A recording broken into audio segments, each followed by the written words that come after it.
అందరికీ నమస్కారం. నేను మీ శ్రీనికాని. ఇవాళ నేను ఈ వీడియో చేయడానికి కారణం ఏంటంటే ఈటల శమిత ఆంటీ నా మీద మా డాడీ మీద కామెంట్లు చేయడం జరిగింది. ఆంటీ నాకు డౌట్ ఉంది ఆంటీ, నేను స్కూల్కి పోతేంది పోకపోతే ఏంటి ఆంటీ, మీకేమవుతుంది ఆంటీ? మీరేమైనా ఫీజు కడుతున్నారా? మీరేమైనా ఎగ్జామ్ రాస్తున్నారా? మీరేమైనా ప్రిన్సిపలా? నేను పోయిన లీవ్ లెటర్ నా ప్రిన్సిపల్కి ఇచ్చా, ఆయన యాక్సెప్ట్ చేశారు. మా పేరెంట్స్కి ప్రాబ్లం లేదు, మీకేం ప్రాబ్లం వస్తుందా ఆంటీ? మళ్ళీ మీరు అన్నారు కదా హుజరాబాద్ ప్రజలందరూ చాలా ఫీల్ అవుతున్నారు మామయ్య గారు పోటే లేదంటే. ఆంటీ ఫీల్ అవుతున్నారు అంటున్నారు కదా ఆంటీ, మీకు అసలు హుజరాబాద్ అడ్రస్ తెలుసా ఆంటీ? హుజరాబాద్ ఎట్లుంటుందో అన్న తెలుసా? అసలు హుజరాబాద్ ఎన్నూరు ఉండేదో తెలుసా? సరే అవన్నీ తీసి పక్కన పెట్టండి. హుజరాబాద్ బార్డర్ అన్న మీరు టచ్ చేసిండ్రా ఆంటీ? ఆంటీ మీరు కూడా అన్నారు కదా మా మామయ్య గారు చాలాసార్లు హుజరాబాద్లో ఎమ్మెల్యే అయ్యారు, హుజరాబాద్ ప్రజలందరికీ మా మామయ్య గారు చాలా బాగా తెలుసు. మీ మామయ్య గారు చాలా బాగా తెలిసి మా డాడీ పోటేశారు ఆంటీ. ఆంటీ అలానే హుజరాబాద్ అనేది నా ఊరు, మా నాని మా అమ్మమ్మ మా ముత్తాతలు తాతలు అందరు ఉండే ఊరు అదే.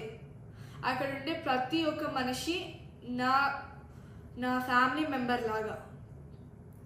వాళ్ళే నా బలం, వాళ్ళే మమ్మల్ని కాపాడుతారు. ఆంటీ మీరు హుజరాబాద్ ఓడిపోతే పోయి గజ్వేల్ చేస్తారు, గజ్వేల్ ఓడిపోతే ఇప్పుడు మల్కాజ్గిరిలో చేస్తున్నారు. ఏంటంటే జంపింగ్ జాక్ ప్రాసెస్ మేమైతే ఎప్పుడు చేయలేదు. మీ జంపింగ్ జాక్ ప్రాసెస్ నాకు అర్థం కావట్లేదు. మీరు అంత పవర్ లేకుండా ఉండలేకపోతున్నారా? సో ఎందుకంటే మీకు ఈ పవర్ 5 years ఉండలేకపోతుండగలుగుతున్నారంటే, ఓ మీరు ఇల్లీగల్గా తీసుకున్న ల్యాండ్స్ని కాపాడుకోవడానిక, మీరు ప్రజలకి వెళ్ళి దొంగతనం చేసిన ల్యాండ్స్ కాపాడుకోవడానిక, లేదంటే మీరు దేవుని దగ్గరికి వెళ్ళి దొంగతనం చేసిన ల్యాండ్స్ కాపాడుకోవడానిక? మీరు అన్నారు కదా ఆంటీ మేము సంపుకుంటారా సాదుకుంటారా అని లైన్స్ వాడుకుంటూ క్యాంపెయిన్ చేయలేదని. మీకు గుర్తుందో లేదో ఆంటీ, కానీ క్రాన్బెర్రీ జ్యూస్ పాయిజన్ బాటిల్లో పట్టుకొని పోయి నేను తాగుతాను మీరు నాకు ఓటు వేయకపోతే అని ఈటల రాజేందర్ తాతయ్య అన్నారా అనలేదా? అలానే తాలిబొట్టు తెంచుతారా ఉంచుతారా అని జమున అమ్మమ్మనే అనింది. అలానే లాస్ట్ మోస్ట్ ఫ్యాసినేటింగ్ పాయింట్ ఇదైతే, ఈటల రాజేందర్ తాతయ్య గారే సంపుకుటరా సాదుకుటరా అనే ట్రెండ్ స్టార్ట్ చేసింది. ఆంటీ నేను ఎలక్షన్స్లో తిరిగింది మా డాడీ ఎంత మంచివాడో ఎంత గొప్పవాడో అని చెప్పడానికి, అభివృద్ధి ఎంత మంచిగా చేస్తారో చెప్పడానికి. హుజరాబాద్ ప్రజలందరూ నన్ను నమ్మి మా డాడీ ఓటేసింది. నేను నమ్మకాన్ని పోగొట్టుకోవాలి అనుకోవట్లేదు.